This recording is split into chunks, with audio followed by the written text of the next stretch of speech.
Welcome to All Things Keto. My name is Dr. Pete, and I am the host of All Things Keto. I am a PhD biochemist.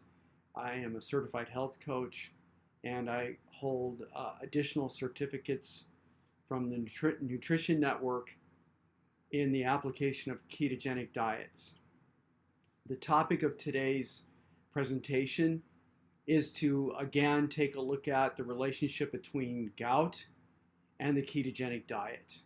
If this is the first time you're joining me to learn about the topic of gout and the ketogenic diet, I strongly recommend that you end the video, you go back to my YouTube channel, Dr. Pete's Keto Club, and watch the video that was produced before this one on gout and the ketogenic diet. This is the second video.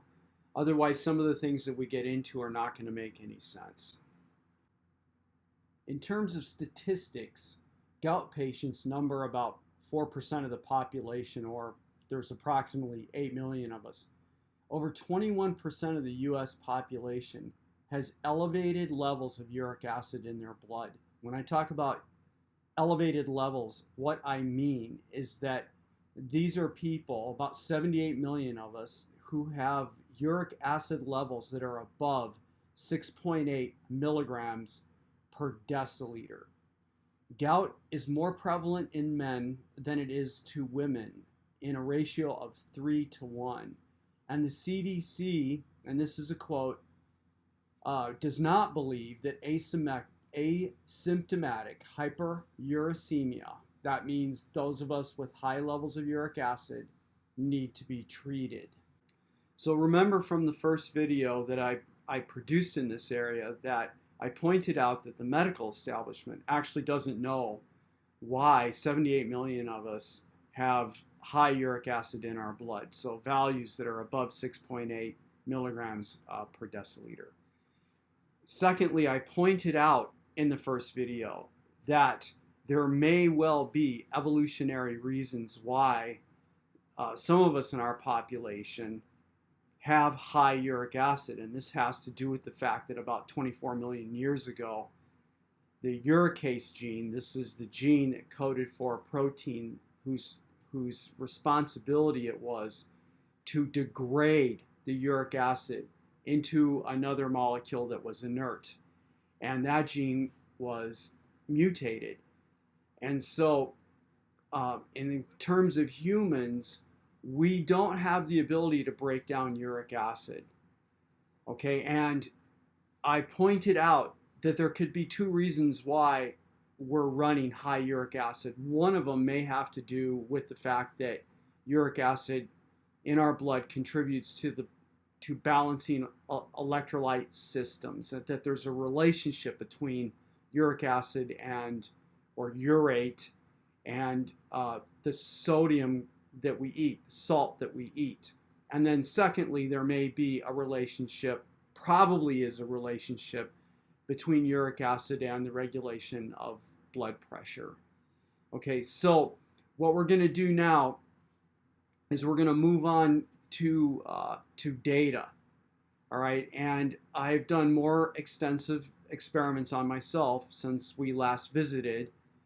And I want to talk about that data, and then I also want to talk about the measurement of that data. So that's what we're going to do next.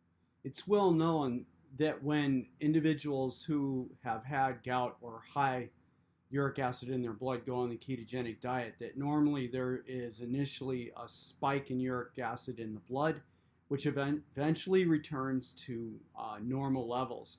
However, there's a certain cadre of individuals, such as myself, that when the decrease in uric acid came along with fat adaptation to the ketogenic diet, my uric acid levels never returned to normal. They have remained high throughout, so they're running above 6 milligrams per deciliter.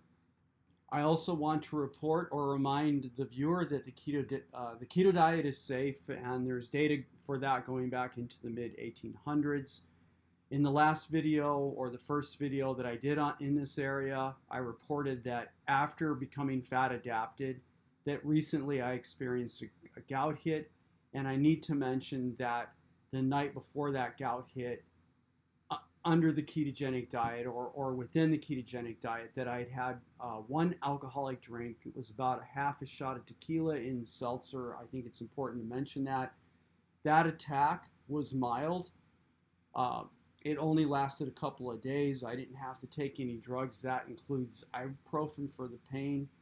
And I literally worked out over the course or time frame that I had the gout hit, which, like I said, was only a couple of days. So the whole purpose of this video is to take a deeper look at my own metabolics, and specifically what I wanted to do is see what the relationship was, if any, between my blood glucose values, my ketone values, and uric acid. And in one experiment, we're also going to talk about lactate.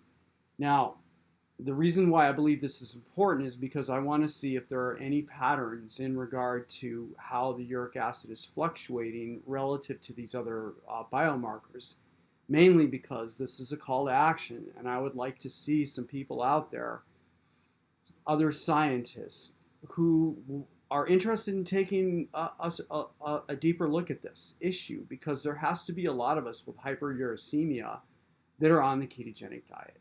So how did I measure these values? All right, so for the blood glucose and the ketones, I used what's called the keto moho meter. You can both measure the blood glucose and the ketones on this meter. So you don't need 2 meters to do that. This is a really good meter. It's very accurate, and it's within, a unit or two of usually what my blood results look like if I, go to a laboratory and have it done. And additionally, I ordered from this company their standardization solutions, and I looked at the calibration of this meter. It's in excellent condition, and it's giving excellent results. For uric acid, I'm using the UA Sure meter. All right, and in the first video, I talked about the fact that I didn't really understand what the percent error for this meter would be. But since then, I've had conversations with the company via email, and I am now aware that error range for this is 0.5 milligrams per deciliter of blood. 0.5 milligrams, and I'll come back to that a little bit later. And for the experiment, that I measured the lactate, I'm using the Nova meter, and this is a really, really good meter. A lot of athletics departments are using this to analyze the concentration of lactate when they are analyzing athletes that are doing different activities. All right, so the results that you get from this meter are highly accurate and reproducible. I've been collecting uric acid data now for well over a year, primarily my fasting uric acid levels. But this particular experiment looked at uric acid relative to my blood glucose values and ketones over a 12-hour period, essentially a 12-hour period. So you're looking at fasting glucose, fasting ketones, and fasting uric acid basically over the day. The values were collected as fasting values, so right away getting up in the morning with nothing to eat or drink, and then pre-meal values before lunch, and then before dinner. And what you can see here are the basic patterns. So the first thing to note is that my uric acid in the morning is definitely highest. And the trend is downward over the course of the day, so that my uric acid levels right before dinner will be at their lowest values. But notice that if I go in for blood work, that my uric acid is going to be above what's considered the normal range, right? And the normal range is going to be right here. Well, this is the threshold right here at 7. All right, and you can see that all my morning values are above this, so I would be categorized into the hyperuricemia group, right? I'm in the group that has high uric acid if it's diagnosed basically using the fasting level. over the course of the day, you can see that it's going down, and by evening, I'm basically just at the threshold or slightly below it. By comparison, if you look at my blood glucose values, you can see that they also trend downward over the course of the day, where my morning value is for the blood glucose is going to be highest. So this is BG right here, and then these guys down here are my ketones, just to be, and then this is uric acid, just to be abundantly clear about this. You can see that my blood glucose trends down over the course of the day, and my ketones trend upward. In terms of this particular analysis, you can see that my ketones are rarely below 1. Most of the time they come in over 2. Over the last year and a half, my average ketones have been in the realm of around 2.2 to 2.3. My blood glucose values are averaging around 83 to 85 for the average. And my average uric acid at this point, and again, now I'm stepping away from the data that I'm showing here, and we're talking now about an average that extends back, a fasting average, which is now between 8 and about 9.5. And I will come back to this. This range is actually a little lower than the values that you see in here. And that's because I've increased my salt intake, but I'm going to come back to that concept. All right, and with that, we'll move on to the next section. In this next set of experiments, what I wanted to do was look at the effect of exercise on the blood glucose, ketones, uric acid, and lactate in my system, in me. All right, so the way that this was set up, there's a couple things to mention before we actually get started with this. I call these low salt conditions because this particular experiment was done a few months ago, and I was at that point on 2 to 3 grams of sodium per day, which translates to about 5 or 6 grams of sodium chloride. The next thing is to talk about the units, because blood glucose in the US and uric acid in the US are usually measured in milligrams per deciliter, and I've changed those units to match the ketones and the lactate. So the units of all of the data here are in millimole per liter. All right, now the spots that you see on the y-axis here at 0, these are the fasting values of each of these parameters. So I get up first thing in the morning, and I measured my blood for each of these things, had 3 cups of coffee after that, along with a tablespoon of butter, tablespoon of heavy cream, and a little bit of added salt to the drink. I had 3 of those. Then I proceeded with the workout approximately 15 minutes later in this range here.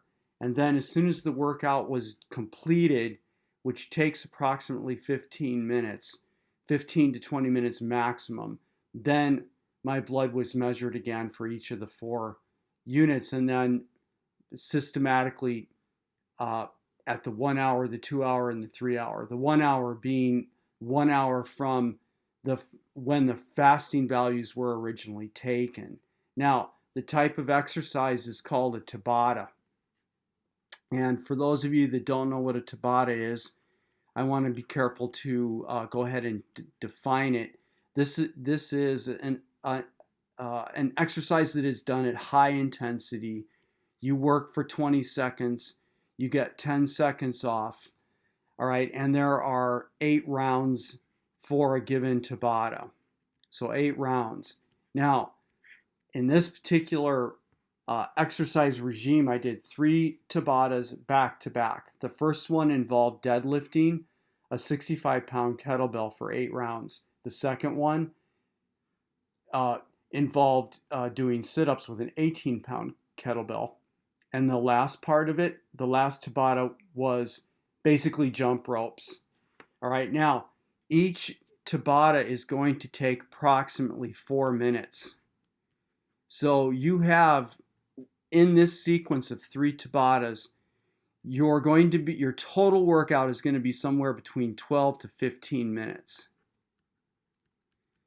Okay, and that's why where I drew this red arrow here, about 15 minutes after finishing the coffee, then I start the 3 Tabatas, and that's what put me at the half-hour mark here, where I then measured my blood post-exercise. Now let's get to the data.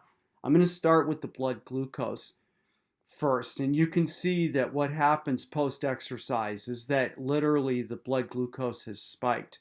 This is normal because your liver has dumped glucose into your blood supply in order to feed the muscle tissue for the immediate energy requirements that the muscle tissue has. And then over the course of the ensuing hours, you can see that the blood glucose again drops to fasting levels. So right here at the 3-hour mark, we're basically back where we started at the fasting level. All right, and this is the normal pattern that you see for exercise, intense exercise with blood glucose. All right, and then if we move to the ketones, you can see from the fasting ketone level here that there was a drop. And there is a reciprocal or an inverse relationship between what happens with the blood glucose and what happens with the ketones in extreme exercise. So the ketones go down. And the reason why they go down is because your organ systems and your muscle tissue and whatnot are actually using this fat as an energy supply. So you see a drop. Then the muscle tissue responds to this as we progress through the day by releasing more ketones into the blood. And you can see that by the 3-hour mark, the ketones have actually risen to around 3, which is normal for me. My ketones, as a data set I showed before this one, my ketones rise basically throughout the day, and post-exercise they actually usually rise up to values between 3 and 4, not uncommon for me, millimolar. Okay, now a word about the lactate. You can see it also is doing what you expect because this is an extreme exercise, and while I wasn't taking a particular muscle group to sheer exhaustion, I was working super, super hard. And you can see that the lactate spikes way up here. This value is actually 11.9 is where it's spiking to, but it falls very, very quickly post-exercise and is back to fasting levels by the time we get out here. All right. And finally, the thing that we're really interested in here is what's going on with the uric acid. So we're starting the fasting value, and I'm going to actually put the numbers in because you can see, and this is going to be the thing about all the data on the uric acid, this line looks at first glance like it's pretty flat. So this value right here at the fasting is 0.58 millimolar. It's not that much different at the red hour here. I'll just put the number in. It's going to be 0.59. But this number here is 0.71. And this number here is 0.75. And then out here, we're basically back to the fasting level, which this is about 0.61 here. Now, are these numbers meaningful in terms of the uric acid? Because it looks like there's a post-exercise peak that occurs for this. And so how did I make the decision to whether or not this is a real peak? All right, so the first thing that we need to acknowledge is the mean for this data was 0.65. The coefficient of variation for this experiment for the uric acid was 11.9, which is a fairly respectable number for the kind of data that I'm taking here. Now, previously in here, I talked about the error on the UA-Sure meter, which is 0.5 milligrams per deciliter. If I adjust this to millimoles per liter, that's 0.03 millimoles per liter. So the first rule of thumb that I I came up with to analyze the uric acid data was I said, all right, whatever my maximum is, it's going to have to be bigger than this number here. It has to be bigger than 0.03 for me to take it at all seriously. And you can see that if I compare the peak value, 0.75 millimoles of uric acid to the mean, that the difference between these two numbers is significantly greater. I think in this case it's about 0.1. The difference is between the two numbers is significantly bigger than 0.03. So I think this peak is meaningful, and I also think that it is consistent with the data, and I'll provide that has been previously published on post-exercise uric acid in athletes, especially athletes that are my age, that are in their 60s or older. And I'll publish that reference at the end of the video.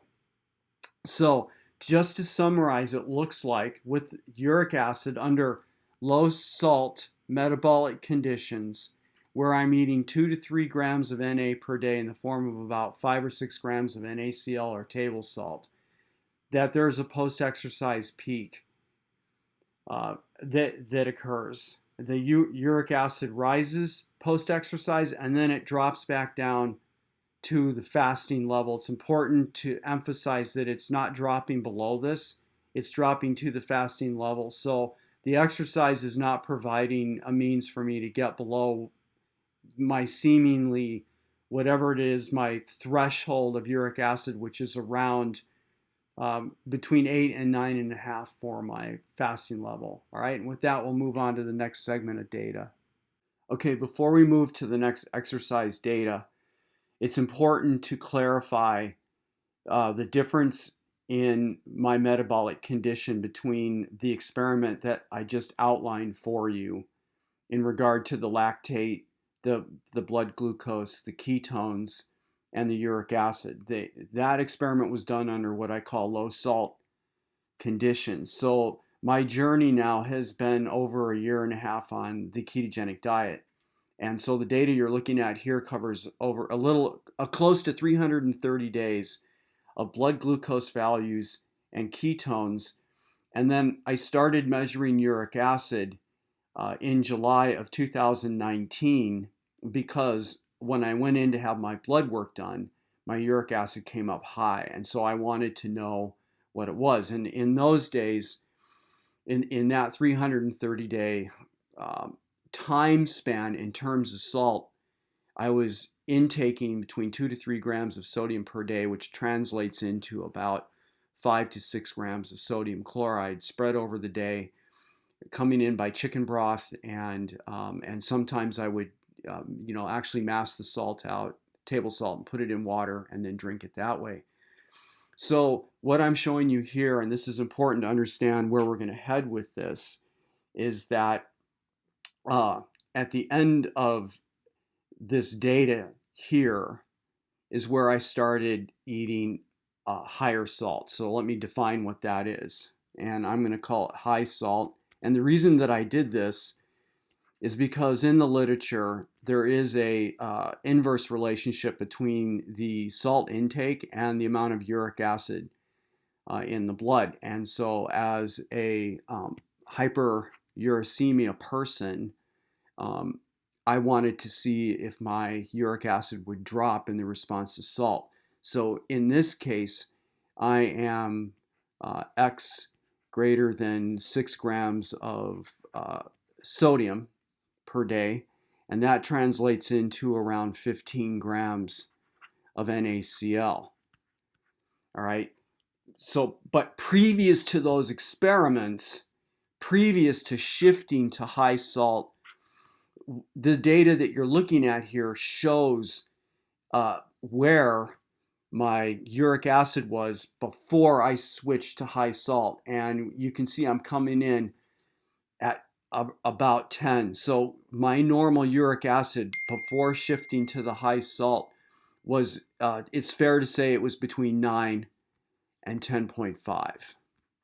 After switching to high salt, to a high salt diet, my uric acid came down, and now the range is about a unit less. So it's now between 8 and 9.5 on a daily basis. And that's in units of mgs per deciliter. All right, and with that, we're going to move to the next segment. Okay, so in this experiment, which was done in terms of my metabolic condition under high salt, where I was intaking 15 grams of NaCl per day, which is approximately 6 grams of Na. The UA, which is shown here, again, which has been converted into millimole per liter to be consistent with the other parameters here. But in mgs per deciliter, this is about this at the start of this experiment, right? My fasting level is 8 milligrams per deciliter of uric acid, and that is down about a full unit for what my normal fasting is once I shifted from low salt to high salt. In this particular experiment, on the vertical axis here at 0, these are the fasting values of uric acid, ketones, and my blood glucose for that morning. And then in between the vertical axis here and the one that is at 1.0, these values at 1.0 were taken immediately before the exercise, and you can see that both my ketones and my blood sugar was elevated. In this interim in here, I had 3 cups of coffee with a tablespoon of butter for each cup. The addition of salt, again, to equal what I'm talking about down here over the course of the day, and heavy cream, 2 tablespoons of heavy cream, 1 tablespoon of butter, and a corresponding amount of salt, which would be dispersed over the course of the day to equal this by the evening. Okay, and then what I did was I carried out a very intense WOD, 21 repetitions of 95-pound barbell deadlift, followed by 15 sit-ups, followed by 15 pull-ups, then 15 of the deadlifts, 15 of the sit-ups, and 15 of the pull-ups, then 9 deadlifts, 9 sit-ups, 9 pull-ups, and this was done as fast as you can go. As fast as you can go. No resting in between. All right, and you can see within the hour, which is this time point at 2.0, within an hour of the exercise, immediately following the exercise, essentially, not quite immediately. So this was timed so that I took my blood, then I did the exercise, and then followed up with the blood work as close as I could. So it's about an hour from this first reading here. And what you can see again is the pattern that we witnessed before. The blood glucose rises substantially, and that makes sense because the liver is going to release glucose into the bloodstream in order to make sure there is sugar available to the muscles for this kind of an activity. You see my ketones drop. So there's an inverse relationship between the sugar and the blood sugar and the ketones, which you expect. All right, the ketones are dropping because the fats are being used by the muscle tissue. I am fully fat adapted, so I utilize fat in my system at twice the rate of a non-fat adapted individual. And then over the course of the day, you can see my ketones rising again. And on this particular day, it was X greater than 3 at the end of the day. I'll just do it that way. All right, and the blood glucose over the course of the day decreased back to fasting levels or below. Now, in terms of the uric acid, we start, and again, this is in millimolar, we start with 0.48 millimolar at the start. And then there is, at the point where immediately before the exercise, the value is at 0.43. All right, and I'm going to go through and list these values so we can talk about the pattern that that you may agree is here or not here.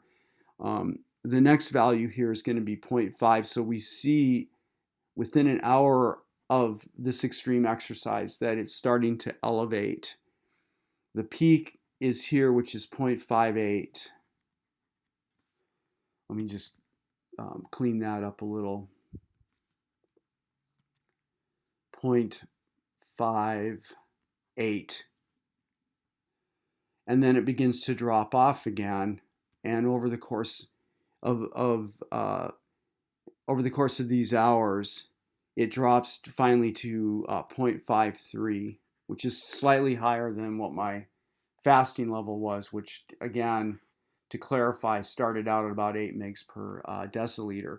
So the question is this rise, which we saw before, after, post-exercise by the uric acid, is it a real value or not? So the first thing is the coefficient of variation for this experiment was 9.7. So it is suitably high. I would consider a coefficient of variation in the range of 4 or 5 not to be valid, because when you look at, and I will come back to this in a few minutes, when you look at the values that result in that kind of coefficient of variation, the issue is that the peaks and the valleys in the uric acid are within the error range of the UA Sure meter, and so I ignore results like that. So this looks promising here. And then what I did was I took the difference. Between the peak and the mean for this value, or for this set of data, which is 0.52. So this is the mean. And the difference that we get here is equal to 0.006. Okay, and this is twice the value. I'm going to pull this up. This is 2 times the value of the error for the meter. So I take this as a meaningful shift upward. And then the other thing that I did is I also took the difference between the peak and the starting value, my fasting value for the day, which is 0.48. And this is a full, it's 0.1 millimolar, which is substantially above 0.03. Okay, so I would argue that I think I can see an increase in the uric acid post-exercise, which again is consistent with the literature in regard to the production of uric acid in older athletes that are performing intense exercise. And I will put the links to the references for this at the end of the video, and the fact that ramping the salt up should bring the uric acid down. And with that, we're going to move to the next segment. I've also looked at the relationship between food and my uric acid values, along with the ketones and the blood glucose. And while the blood glucose and the ketones are always significant in terms of the relationship with what I've eaten, the type and the amount of protein involved, the amount of carbs, for example, and so on, the uric acid data that I've collected has been inconsistent. So I've gotten inconsistent results with the food. Usually the coefficient of variation in those experiments for the uric acid is between 4 and 5, which is very distinct and completely different than what you see for the glucose values and the ketones. And when you look at the difference between a peak value for uric acid and the mean, it's very close to the error rate, 0.03 to 0.04 or 5 for the uric acid. And so right now, the jury's out, literally, on the relationship, in my case, between the food that I eat and my uric acid values. To summarize my results, first off, my uric acid at this point under high salt conditions, so over the course of a day, I'm eating approximately 15 grams of sodium chloride, which is around 6 or 7 grams of sodium. All right, and under those conditions, my uric acid seems relatively constant at between 8 and 9.5. My uric acid is highest Under normal conditions with no exercise or anything, it's highest in the morning for my fasting value and decreases over the course of the day, finishing out around somewhere around 8 mgs per deciliter approximately, or a little bit less. All right. In terms of exercise, with intense exercise, I see what I believe is an increase in my uric acid levels, and then over the ensuing hours that are past the exercise, you see an eventual decrease to approximately what the fasting value was for the uric acid. In terms, and I didn't show this data, but in terms of easy to moderate types of exercise, I don't see the same kind of peakage that I saw with the extreme Tabatas with weight and the extreme HIIT exercises. So I didn't see that relationship. The uric acid stayed within essentially the error limits of the instrument. I tested different foods, many different experiments, and I just have to say right now that I have inconsistent results. I don't have anything that I would be willing to say right now one way or the other about that. Why does this matter? Because if you're out there in the blogosphere and you're trying to figure out what to do about gout and uric acid, there's all kinds of remedies that you see out there. Eat this and your uric acid's going to go down. Don't eat this and you should see it go down. They talk about high purine meats and stuff like that. I'm seeing really inconsistent results with that. No matter what the experiment is, my uric acid, the coefficient of variation is staying low, and again, I see inconsistency there. So I don't know what to say about that right now. And then lastly, I want you guys to remember, this is a call to action. I'm hoping that if doctors see this or scientists see this, we really need to have some research in this area to understand what the role of uric acid is in our metabolics. Is it fundamentally involved in balancing our electrolyte levels? What is the relationship on a deeper level between our sodium intake and the uric acid, for example? And what is the role specifically with uric acid and our blood pressure? All right, I would like to know that. And with that, I'm going to go ahead and close the presentation. I look forward to seeing you next time. And the references for the relationship between the uric acid and salt intake, along with the reference for uric acid production and extreme exercise, will be shown briefly after this. All right, have a good day. Everybody stay healthy and love the keto lifestyle.